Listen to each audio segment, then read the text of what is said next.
പ്രാർത്ഥിച്ചുകൊണ്ട് നിങ്ങൾ ഏതൊരാഗ്രഹവും മാനിഫെസ്റ്റ് ചെയ്യാൻ സാധിക്കുമെന്ന് പറഞ്ഞാൽ നിങ്ങൾക്ക് വിശ്വസിക്കാൻ സാധിക്കുമോ? അതിൻ്റെ ഉത്തരം അതേ എന്നുള്ളതാണ്. എന്നാൽ എങ്ങനെ പ്രാർത്ഥിക്കണം അല്ലെങ്കിൽ ഏത് രീതിയിൽ പ്രാർത്ഥിക്കണം എന്നുള്ള കാര്യമാണ് നമ്മൾ ഈ വീഡിയോയിലൂടെ ചർച്ച ചെയ്യാൻ പോകുന്നത്. ഇസ്ലാം, ക്രിസ്ത്യാനിറ്റി, അതോടൊപ്പം തന്നെ ഹിന്ദുയിസം എന്ന് പറയുന്ന പ്രമുഖ മതങ്ങളിലെല്ലാം തന്നെ പ്രാർത്ഥനയുടെ ശക്തിയെല്ലാം തന്നെ പറയുന്നുണ്ട്. എന്നാൽ നമ്മൾ പലപ്പോഴും നമ്മൾ വിശ്വസിക്കുന്ന ആരാധനാലയത്തിൽ പോകുന്ന സമയത്ത് എങ്ങനെയാണ് പ്രാർത്ഥിക്കുക? അത് അമ്പലമോ പള്ളിയോ ആവട്ടെ, ദൈവമേ എനിക്ക് ദുരിതങ്ങൾ തരില്ലേ, എൻ്റെ മകൻ്റെ ആരോഗ്യ സ്ഥിതിയെല്ലാം തന്നെ മാറ്റി തരണേ, അല്ലെങ്കിൽ എൻ്റെ കടങ്ങൾ ഇല്ലാതാക്കാൻ സഹായിക്കണമേ, ഈ രീതിയിലുള്ള നെഗറ്റീവായ കാര്യങ്ങളായിരിക്കും നമ്മൾ പലപ്പോഴും ദൈവത്തോട് ആവശ്യപ്പെടുക, അല്ലെങ്കിൽ നമ്മൾ പ്രാർത്ഥനയിൽ ഉൾപ്പെടുത്തുക എന്ന് പറയുന്നത്. എൻ്റെ വീട്ടിൻ്റെ അടുത്തുള്ള ഒരു ചേച്ചിയല്ല കുറച്ച് പ്രായമുള്ള സ്ത്രീയെക്കുറിച്ചുള്ള ഒരു കഥ പറയാൻ വേണ്ടിയിട്ട് ആഗ്രഹിക്കുകയാണ്. അദ്ദേഹം വന്നിട്ട് എൻ്റെ വീട്ടിലെ ഇതേപോലെ തന്നെ പൂക്കളും കാര്യങ്ങളെല്ലാം തന്നെ പറിച്ചിട്ട് അമ്പലങ്ങളിൽ ആ ഒരു ദൈവത്തിന് വേണ്ടിയിട്ട് അദ്ദേഹം മാല ഉണ്ടാക്കിയിട്ടാണ് നൽകുക. അന്നേരം അദ്ദേഹത്തോട് ഞാൻ ചോദിച്ചു, ഇത്രയും നല്ല കാര്യങ്ങൾ ചെയ്യുന്ന നിങ്ങളുടെ ജീവിതം എപ്പോഴും ഹാപ്പി ആയിട്ട് ഇരിക്കുകയല്ലേ എന്ന് ചോദിച്ചു.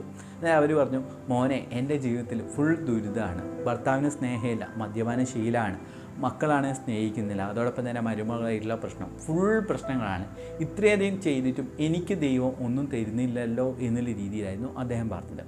അപ്പോൾ ഞാൻ പറഞ്ഞു, നിങ്ങൾ എങ്ങനെയാണ് പ്രാർത്ഥിക്കുന്ന രീതി ഇങ്ങനെയാണ്. അദ്ദേഹം, എൻ്റെ ഭർത്താവിൻ്റെ മദ്യപാന ശീലം മാറ്റി തരണമേ, എൻ്റെ മരുമകളുടെ ദുർവാശി അല്ലെങ്കിൽ അടി ഉണ്ടാക്കുന്ന കാര്യങ്ങൾ മാറ്റി തരണേ, എൻ്റെ മോന് എൻ്റെ കൂടെയുള്ള ദേഷ്യം കുറയണമേ എന്ന രീതിയിലാണ് പ്രാർത്ഥിക്കുക.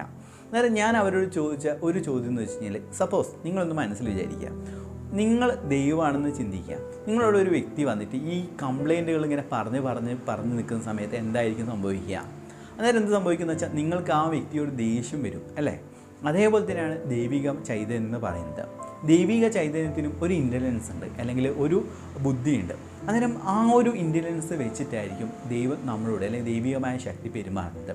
ദൈവം എന്ന് പറയുന്നത് ഞാൻ എപ്പോഴും പറഞ്ഞതുപോലെ തന്നെ കല്ലിലോ ആകാശത്തോ ഒന്നും തന്നെയല്ല, നമ്മുടെ ഉള്ളിലെ ദൈവിക ചൈതന്യം തന്നെയാണ് അമ്പലങ്ങളിലും പള്ളികളിലും വെച്ച് ആരാധിക്കുന്നത്. അതായത് ഞാൻ അദ്ദേഹത്തോട് പറഞ്ഞ ഇത്രയേ ഉള്ളൂ, നിങ്ങൾ ഇനി മുതൽ അമ്പലങ്ങളിൽ പോകുന്ന സമയത്ത് നിങ്ങൾക്ക് കിട്ടിയ നന്ദിക്ക് നന്ദി പറഞ്ഞുകൊണ്ട്, അതായത് നിങ്ങൾക്ക് കിട്ടിയ കാര്യങ്ങൾക്ക് നന്ദി പറഞ്ഞുകൊണ്ട് ഒന്ന് പ്രാർത്ഥിക്കും. ഞാൻ ചോദിച്ചു അദ്ദേഹത്തോട്, നിങ്ങൾ എന്തൊക്കെ കാര്യങ്ങൾക്കാണ് നന്ദിയുള്ളവളായിട്ട് മാറുന്നത്? ഞാൻ പറഞ്ഞു, എനിക്ക് നന്ദി പറയാൻ എന്താണുള്ളത്, എനിക്കൊന്നും തന്നെ ഇല്ലല്ലോ എന്ന് പറഞ്ഞു. അവരോട് പറഞ്ഞു, നിങ്ങൾക്ക് കണ്ണുണ്ട്, നിങ്ങൾക്ക് മണക്കാനുള്ള മൂക്കുണ്ട്, നിങ്ങൾക്ക് ശരീരമുണ്ട്, അതോടൊപ്പം തന്നെ നിങ്ങൾക്ക് ഒരു നേരത്തെ ഭക്ഷണമുണ്ട്, ഇത്തരം കാര്യങ്ങളല്ലേ ഇല്ലേ? ചുറ്റുമുള്ള എത്രയോ വ്യക്തികൾക്ക് ഇതൊന്നും തന്നെ ഇല്ലല്ലോ. അന്നേരമാണ് അവർ ശ്രദ്ധിക്കുന്നത് അവരെത്രത്തോളം ഗ്രേറ്റ്ഫുള്ളാണ്, അല്ലെങ്കിൽ ദൈവം അല്ലെങ്കിൽ ദൈവികമായ ശക്തി എത്രത്തോളം കാര്യങ്ങൾ നൽകിയിട്ടുണ്ട് എന്നുള്ളത്. അന്നേരം ഞാൻ അദ്ദേഹത്തോട് അന്ന് തന്നെ പറഞ്ഞു, ഈ മാല ദൈവത്തിന് സമർപ്പിക്കുന്ന സമയത്ത് നിങ്ങൾ ഗ്രാറ്റിറ്റ്യൂഡ് പറയൂ. നിങ്ങൾ ആഗ്രഹങ്ങളൊന്നും ഇപ്പം പറയേണ്ട ആവശ്യമില്ല, ഗ്രാറ്റിറ്റ്യൂഡ് പറഞ്ഞ് നിൽക്കുമെന്ന് പറഞ്ഞു. അങ്ങനെ അദ്ദേഹം എന്ത് ചെയ്തു, അമ്പലങ്ങളിൽ പോയിട്ട് പ്രാർത്ഥിക്കുന്ന സമയത്ത് ഈ ഗ്രാറ്റിറ്റ്യൂഡ് പറഞ്ഞു. അങ്ങനെ ഒരാഴ്ച കഴിഞ്ഞ സമയത്തിന് അദ്ദേഹത്തിൻ്റെ രൂപത്തിലും എല്ലാം തന്നെ മാറ്റം എനിക്ക് കാണാൻ സാധിച്ചു. അങ്ങനെ അദ്ദേഹത്തിൻ്റെ ലൈഫിൽ പതിയെ ചേഞ്ചായി. ആദ്യം തന്നെ ഒരാഴ്ച കൊണ്ട് തന്നെ അദ്ദേഹത്തിൻ്റെ മുഖത്തുള്ള ഒരു തെളിഞ്ഞ മുഖം കാണാൻ സാധിച്ചു. അന്നേരം അതെന്താണ്, അദ്ദേഹം അതുവരെ എന്താണ് ദൈവത്തിൻ്റെ അടുത്ത് പോയിട്ട് അല്ലെങ്കിൽ ആ ഒരു അമ്പലത്തിൽ പോയിട്ട് അദ്ദേഹം കംപ്ലൈൻ്റ് ആണ് പറഞ്ഞത്. അതിനുശേഷം എന്നെ പരിചയപ്പെട്ടതിന് ശേഷം അദ്ദേഹം എന്ത് ചെയ്തു, ആ ഗ്രാറ്റിറ്റ്യൂഡ് എന്നുള്ള രീതിയിലാണ് പറയാൻ തുടങ്ങിയത്. ആ ഒരു ചേഞ്ച് അദ്ദേഹത്തിൻ്റെ ലൈഫിൽ പല മിറാക്കിൾസ് സംഭവിച്ചു. അതിനുശേഷമാണ് ഞാൻ ഈ പ്രാർത്ഥനയുടെ സ്റ്റെപ്പ് ബൈ സ്റ്റെപ്പായുള്ള ഒരു പ്രോസസ്സ്, അത് നമ്മൾ ക്രിയേറ്റ് ചെയ്തെടുത്ത ഒരു പ്രോസസ്സാണ്. ആദ്യം തന്നെ ഞാൻ അദ്ദേഹത്തോട് പറഞ്ഞ ഒരു കാര്യമുണ്ട്, നിങ്ങളൊന്ന് ശ്രദ്ധിക്കുക, നിങ്ങളൊന്ന് ഫോളോ ചെയ്യാൻ വേണ്ടി ശ്രമിക്കുക. ആദ്യം തന്നെ നിങ്ങൾ ചെയ്യേണ്ടതെന്ന് വെച്ച് കഴിഞ്ഞാൽ, നിങ്ങൾക്ക് ലഭിച്ച അനുഗ്രഹങ്ങൾക്ക് നന്ദി പറയാം. അതായത് നിങ്ങളുടെ രൂപത്തിന് കാര്യങ്ങൾക്കെല്ലാം നന്ദി പറയാം.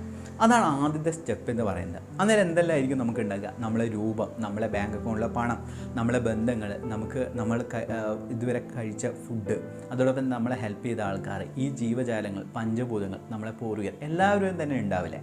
അവർക്കെല്ലാം തന്നെ കണ്ണുകൾ അടച്ചിട്ട് മനസ്സിൻ്റെ അടിത്തട്ടിൽ നിന്നും നന്ദി പറഞ്ഞുകൊണ്ട് തുടങ്ങാം. പിന്നെ രണ്ടാമതായി ചെയ്യേണ്ടതെന്ന് വെച്ച് കഴിഞ്ഞാൽ, നിങ്ങൾ ആഗ്രഹിക്കുന്ന കാര്യം, അത് വീടാവാം, നല്ലൊരു പങ്കാളിയുടെ ചേഞ്ചോ അല്ലെങ്കിൽ സ്വഭാവത്തിലെ ചേഞ്ചോ എന്തുമാവട്ടെ, ആ ഒരു ചേഞ്ച് ലോകത്ത് ആഗ്രഹിക്കുന്ന എത്രയോ പേരുണ്ടാവും. അവരെ ആഗ്രഹങ്ങൾ ആദ്യം നടക്കട്ടെ എന്ന് പ്രാർത്ഥിക്കുകയാണ്.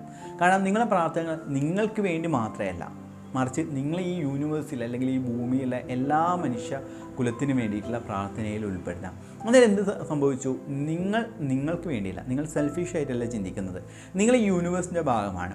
ഏതൊരു വ്യക്തിയാണ് ഈ യൂണിവേഴ്സിൻ്റെ ഭാഗമായിട്ട് ചിന്തിക്കാൻ തുടങ്ങുന്നത്, ആ വ്യക്തിക്ക് യൂണിവേഴ്സിൻ്റെ ബ്ലെസ്സിങ്സ് കിട്ടും. കാരണം നമ്മളെല്ലാവരും തന്നെ നമ്മളെ അഹങ്കാരത്താൽ, നമ്മളെ രൂപം, നമ്മളെ ജാതി, അതോടൊപ്പം തന്നെ നമ്മളെ എഡ്യൂക്കേഷൻ ക്വാളിഫിക്കേഷൻ എല്ലാം കൊണ്ട് നമ്മൾ ഒരു ഒറ്റപ്പെട്ട അല്ലെങ്കിൽ നമ്മൾ വലിയൊരു സംഭവം ചിന്തിക്കുകയാണ്. അതുകൊണ്ട് നിങ്ങൾ പ്രാർത്ഥിക്കുന്ന സമയത്ത് ആദ്യം തന്നെ എന്ത് ചെയ്തു? നമ്മൾ നന്ദി പറഞ്ഞു എല്ലാ കാര്യങ്ങൾക്കും. രണ്ടാമതായി നമ്മൾ ആഗ്രഹിക്കുന്ന കാര്യങ്ങൾ നമ്മളെ ചുറ്റുമുള്ള എല്ലാവർക്കും ആ കാര്യം നടക്കട്ടെ പ്രാർത്ഥിച്ചു. മൂന്നാമത്തെ ലെവൽ എന്ന് പറയുന്നത് ഇതാണ്. അതായത് നമ്മൾ ആഗ്രഹിച്ച കാര്യത്തിന് നന്ദി, അതായത് നടന്നതായിട്ട് നമ്മൾ വിഷ്വലൈസ് ചെയ്തിട്ട് അതിന് നന്ദി പറയാൻ വേണ്ടി ശ്രമിക്കുക. അത് ചെയ്യാം. ഈ 3 കാര്യങ്ങൾ ചെയ്തു. എന്നിട്ട് എന്ത് ചെയ്യുക? അതിന് നന്ദി പറഞ്ഞുകൊണ്ട് നിങ്ങൾ അമ്പലങ്ങളിലും പള്ളിയിലും പോകുന്ന സമയത്ത് ഇതേപോലെ തന്നെ ബോക്സസ് ഇല്ലേ, പണം, അതൊന്നും എന്ത് ചെയ്യുക? നിങ്ങളുടെ ഹൃദയത്തിൽ നിന്ന് ടച്ച് ചെയ്തുകൊണ്ട് നിങ്ങൾ ആ പണം നിങ്ങൾ വിശ്വസിക്കുന്ന ദൈവത്തിലോ അല്ലെങ്കിൽ പള്ളിയിലോ അമ്പലത്തിലോ നിക്ഷേപിക്കുക എന്നുള്ളതാണ് ചെയ്യേണ്ടത്. അന്നേരം ഇവിടെ ഈ രീതി പ്രാർത്ഥിക്കുന്ന സമയത്ത് നമുക്ക് തന്നെ ഒരു ചേഞ്ച് വരും. നമ്മൾ അമ്പലത്തിലോ പള്ളിയിലോ പോയിട്ട് ഇറങ്ങുന്ന സമയത്ത് നമുക്കൊരു പോസിറ്റീവ് ഫീലിങ്സ് നമുക്ക് വരുന്നതാണ്. ഈ രീതിയിൽ നിങ്ങൾ പ്രാർത്ഥിക്കുകയാണെങ്കിൽ നിങ്ങളുടെ ലൈഫിൽ മിറാക്കിൾസ് 100% സംഭവിക്കും. ഞാൻ മുന്നേ പറഞ്ഞൊരു ഉദാഹരണം ഇല്ലേ, നിങ്ങൾ ദൈവമാണെങ്കിൽ നിങ്ങളോടൊരു വ്യക്തി വന്നിട്ട് പറയുകയാണ്, കംപ്ലൈൻറ്റുകൾ പറയുകയാണ്. കംപ്ലൈൻ്റ് അല്ല, മീൻസ് ഇത് തരണമേ എന്ന് പ്രാർത്ഥിക്കുന്ന സമയത്ത് ഇത്രയും കൊടുത്തിട്ടും ഞാൻ ഈ വ്യക്തി എൻ്റെ ഒന്നും ഒരു ഗ്രാറ്റിറ്റ്യൂഡ് അല്ലെങ്കിൽ ഒരു നന്ദി ഭാവം പോലും ഇല്ലേ എന്ന് നിങ്ങൾക്ക് തന്നെ ദേഷ്യം വരില്ലേ?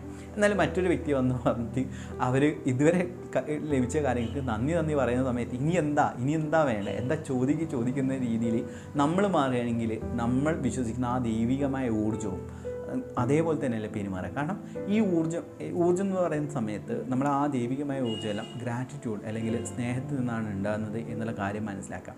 അതിനനുസരിച്ച് നിങ്ങളെ ആഗ്രഹങ്ങളൊന്ന് പറഞ്ഞു വെക്കാൻ വേണ്ടി ശ്രമിക്കും. നിങ്ങളുടെ ലൈഫിൽ വലിയ മിറാക്കിൾസാണ് സംഭവിക്കുന്നത്. ഇത് എൻ്റെ അനുഭവമല്ല, 100 കണക്കിന് വ്യക്തികളുടെ ലൈഫിൽ വലിയ അത്ഭുതങ്ങൾ സംഭവിച്ച പ്രാർത്ഥനയാണിത്. അതുകൊണ്ട് എല്ലാവരും ഇത് ചെയ്യാൻ വേണ്ടി ശ്രമിക്കുക. നിങ്ങളുടെ എക്സ്പീരിയൻസ് എന്താണെന്നുള്ള കാര്യം നിങ്ങൾ താഴെ കമൻറ്റ് ബോക്സിൽ തീർച്ചയായും കമൻറ്റ് ചെയ്യാൻ വേണ്ടി ശ്രമിക്കുക. ഈ വീഡിയോ കാണുന്ന ഓരോ വ്യക്തിയിലേക്കും നന്മയും സമ്പത്തും ആരോഗ്യ സൗഖ്യവും ഉണ്ടാകട്ടെ എന്ന് പ്രാർത്ഥിക്കുന്നു.